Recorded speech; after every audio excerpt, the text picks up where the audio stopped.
This is a really simple way to include dividers in your builds. If you're using it for a shower, simply place it on the edges of your shower. If you're using a lowered platform, you can raise it up, and it is as simple as that. Voila!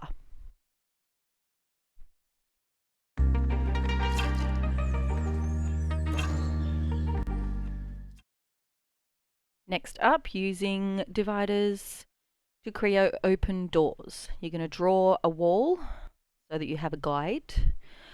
Pick out whatever divider you like.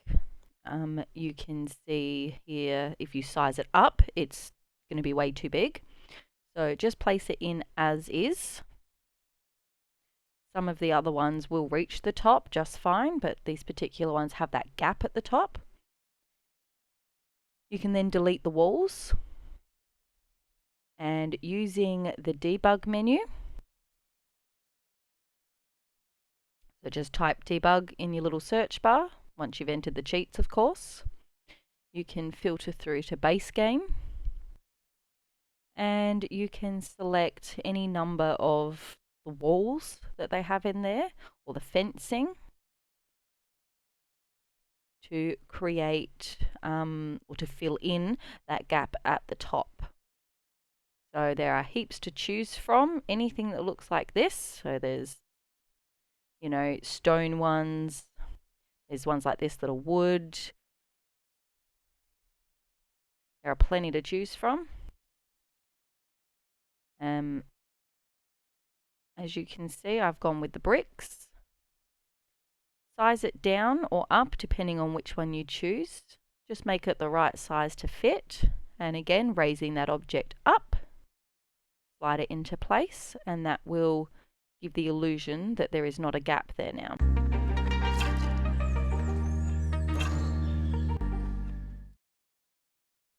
Another way we can use the dividers is to create sort of custom windows or decorative windows. Some of them you'll need to size up, some of them you might be able to stack on top of each other. You just need to play around with it. And to conceal the bottom, if you don't like the way it looks, you can use the half walls to give it more of that modern look. Here are a few options. So the smaller ones, see, you can size them up, but too big and they're not going to fit. So what we can do is just size it up once, raise it up. And once you've done that and got it into the position that you want, the color and the design that you want, you can grab a platform and make it the same dimensions as the gap you're trying to fill. Raise it up to around about where you think and place it in. And that again will conceal that bottom bit. The other alternative is you can use the half walls again.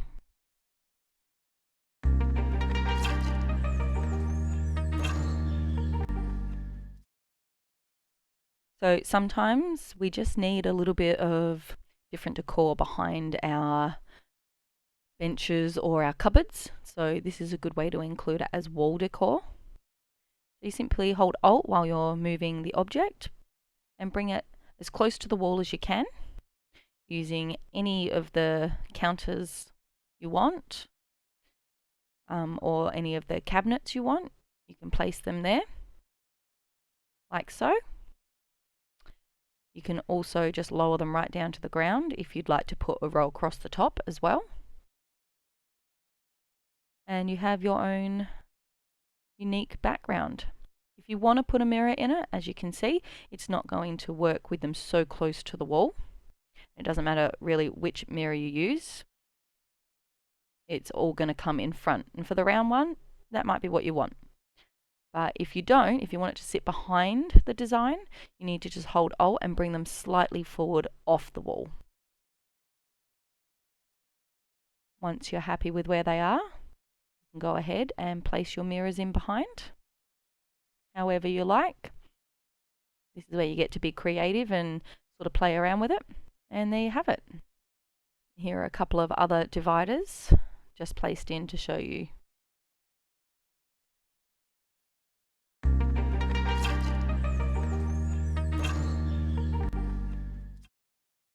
let's say you want to make like a little courtyard area with a rounded wall, knowing full well we can't use walls and maybe the fences you're bored of or it's not quite what you're looking for, you can use the dividers again by holding Alt. You get that free movement, and all you're going to do is shift them into place one by one and follow the curve. It is a little bit fiddly, but the end result is quite pleasing.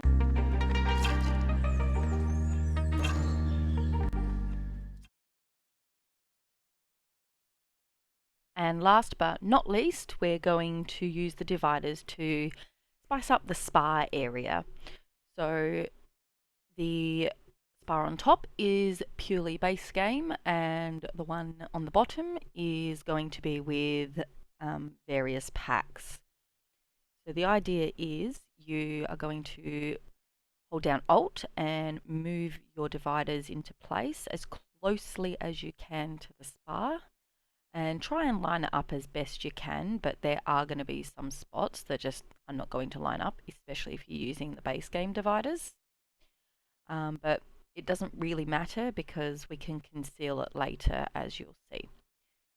We want to cover 3 of the 4 sides with the dividers. Obviously we need to leave a gap so the Sims can still access them to use them, but any of the dividers in the game should work.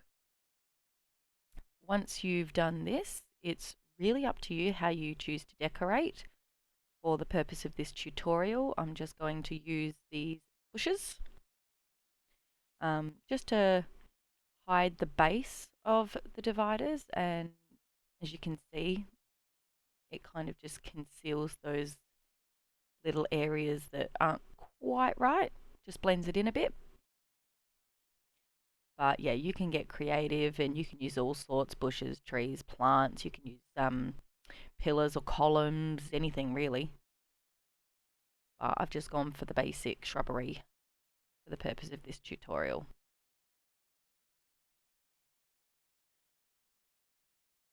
Once you've got everything in place, you may want to put a roof on. The base game one comes with a roof attached already, but for the other spas, you might need to put a roof on. Put a second level on, that way you can add the trims and also the spandrels. And that might just give it a bit more of a decorative touch. And these are fully functional.